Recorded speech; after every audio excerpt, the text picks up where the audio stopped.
शिव पुराण रुद्र संहिता तृतीय खंड चौथा अध्याय देवी जगदम्बा के दिव्य स्वरूप का दर्शन।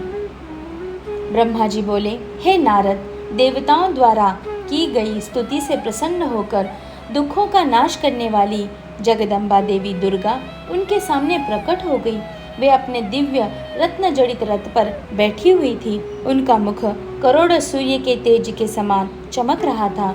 उनका गौर वर्ण दूध के समान उज्जवल था। उनका रूप अतुल्य था। रूप में उनकी तुलना किसी से नहीं की जा सकती थी। वे सभी गुणों से युक्त थी। दुष्टों का संहार करने के कारण वे ही चंडी कहलाती है। वे अपने भक्तों के सभी दुखों और पीड़ाओं का निवारण करती है। देवी जगदम्बा पूरे संसार की माता है। वे ही प्रलय काल में समस्त दुष्टों को उनके बंधु बांधवों सहित घोर निद्रा में सुला देती है। वे ही देवी उमा इस संसार का उद्धार करती है। उनके मुखमंडल का तेज अद्भुत है।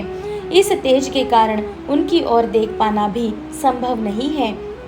तब उनके अमृत दर्शन की इच्छा लेकर श्री हरि सहित सभी ने स्तुति की। तब उनके अमृतमय स्वरूप को देखा।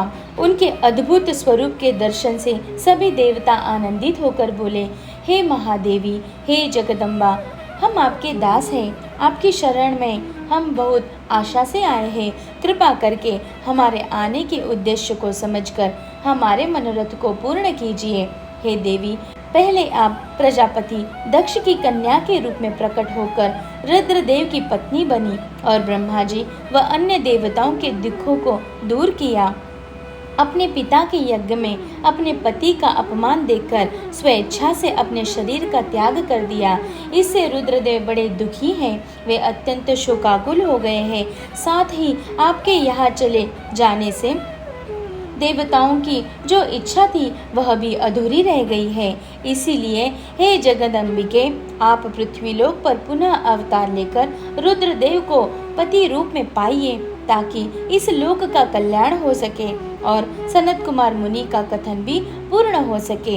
हे भगवती, आप हम सब पर ऐसी ही कृपा करें ताकि हम सभी प्रसन्न हो जाएं तथा महादेव जी भी पुनः सुखी हो जाएं, क्योंकि आपसे वियोग होने के कारण वे अत्यंत दुखी हैं।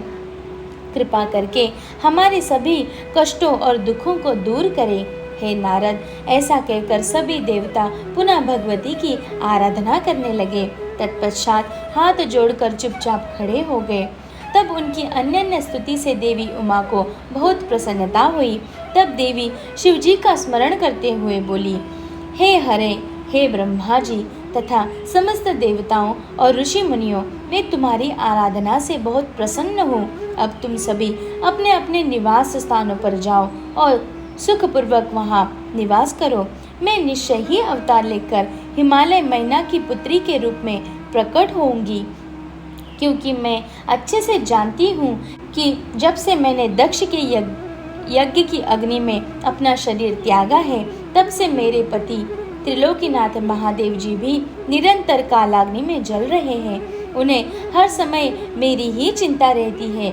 वे हर समय यह सोचते हैं कि उनके क्रोध के कारण ही मैं उनका अपमान देखकर वापस नहीं आई और मैंने वही अपना शरीर त्याग दिया। यही कारण है कि उन्होंने अलौकिक वेश धारण कर लिया है और सदैव योग में ही लीन रहते हैं। अपनी प्राण प्रिया का वियोग वे सहन नहीं कर सके हैं। इसीलिए उनकी भी यही इच्छा है कि मैं पुनः पृथ्वी पर अवतरण हो जाऊं, ताकि हमारा पुनः मिलन संभव हो सके। महादेव जी की इच्छा मेरे लिए सदैव सर्वोपरि है। अंत मैं अवश्य ही हिमालय मैना की पुत्री के रूप में अवतार लूंगी। इस प्रकार देवताओं को बहुत आश्वासन देकर देवी जगदम्बा वहां से अंतर्धान हो गई।